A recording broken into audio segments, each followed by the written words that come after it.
নমস্কার বন্ধুরা, বাংলার কিচেনে স্বাগত। তো আজকে শনিবার, নিরামিষ রান্নায় আছে ঝিঙে, বরবটি, আলুর ঝাল, কলাইয়ের ডাল আর উচ্ছে আলু ভাজা।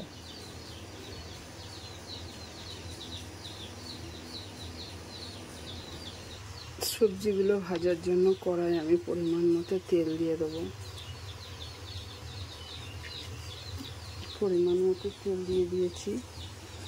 তেলটা হালকা গরম হয়ে এলে তবে আমি একে একে সবজিগুলো দেবো। দেখতে পাচ্ছ তেলটা আমার গরম হয়ে গেছে। এবার আমি আলু দেব।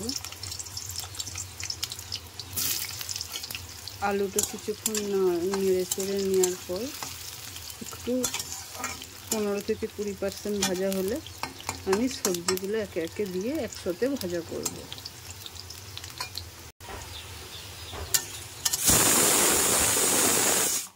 হয়ে এসেছে।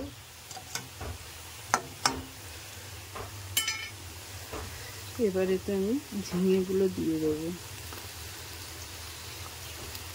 ঝিঙেগুলো কিছুক্ষণ ভেজে নেব একইভাবে।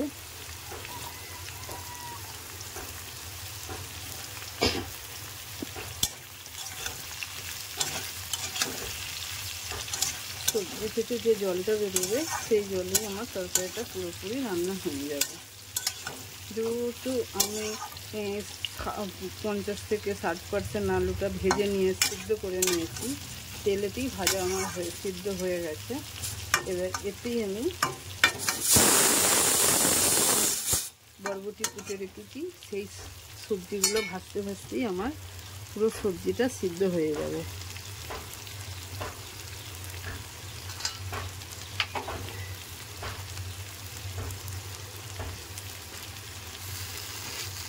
হালকা একটু লো ফ্লেমে ভাজলে সবজিটাও সিদ্ধ হয়ে যাবে, আলুটাও সিদ্ধ হয়ে যাবে। মশলা দিয়ে কষলে আমার রেডি হয়ে যাবে ঝিঙে আলু বরবটির ঝাল। সবজিগুলো আমার প্রায় ভাজা হয়ে এসেছে। এবার আমি এতে মশলাটা দিয়ে দেবো। মশলাতে নিরামিষ রান্নায় মশলা দিয়েছি চন্দনী বাটা, সর্ষে বাটা, আদা বাটা আর কিছুটা পোস্ত বাটা। আমি উচ্ছে আলু ভাজা করবো বলে তেল দিয়ে দেবো পরিমাণ মতো। তেলটা গরম হয়ে গেলে তবে আমি সবজিগুলো একে একে ভেজে নেব। প্রথমে আমি কুমড়োগুলোকে নুন হলুদ মাখিয়ে রেখেছিলাম, কুমড়ো দুটো ভেজে নেব।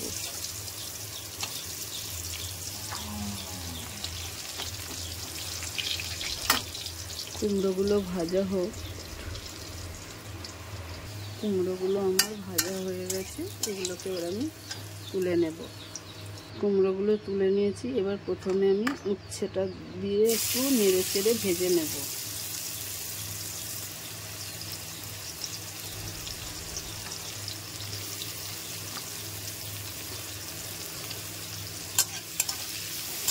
উচ্ছেটাকে হালকা হাতে নেড়ে চেড়ে ভেজে নেব। 10-15% ভাজা হয়ে গেলে আমি আলুটা এর সঙ্গে অ্যাড করব।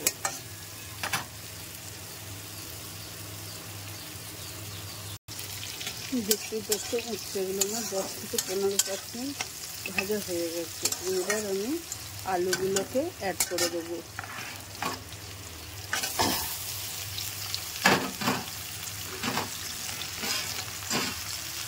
আলুগুলোকে অ্যাড করে দিয়ে একই সাথে নেড়ে চেড়ে ভেজে নেব। হালকা একটু লো ফ্লেমে ভাজতে থাকবো। 10-15 সেকেন্ডের জন্য ভাজতে আমি দেব।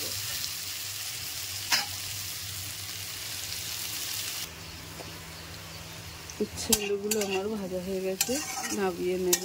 নামিয়ে নিলেই রেডি উচ্ছে আলু ভাজা।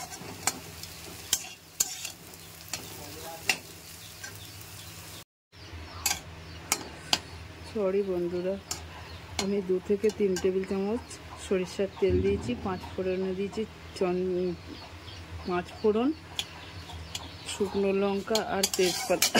এটা আমি 2-3 সেকেন্ডের জন্য ভেজে নেব। দেখতেই পাচ্ছ ভাজা আমার হয়ে গেছে। এবার আমি দেবো চন্দনী বাটা, আদা বাটা আর হলুদ বাটা। আমি মশলাটা পেস্ট করে রেখে দিয়েছিলাম। এবার এটাকে আমি ভালো করে কষে নেবো, জলটা যতক্ষণ না শুকুচ্ছে।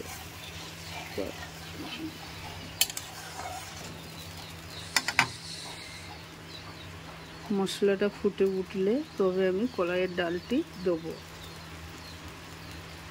ডালের মশলাটা আমার ফুটে গেছে। এবার আমি ডালটা সিদ্ধ করে রেখেছি, সেই ডালটা এতে দিয়ে দেবো।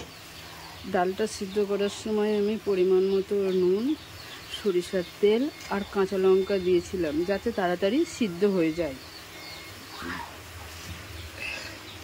দেখো খুবই সুন্দরভাবে আমার ডালটা সিদ্ধ হয়ে গেছে। এইভাবে ডাল সিদ্ধ করলে কোনো অসুবিধা হবে না, খুব তাড়াতাড়ি ডাল সিদ্ধ হয়ে যাবে। ডালটা ফুটে গেলে আমার রেডি হয়ে যাবে নিরামিষ কলাইয়ের ডাল। নামাবার সময় একটু হিং ছড়িয়ে দিলে খেতে খুবই ভালো লাগে। দেখো রেডি হয়ে গেছে আমার কলাইয়ের ডাল। এবার এটাকে আমি নামিয়ে নেবো।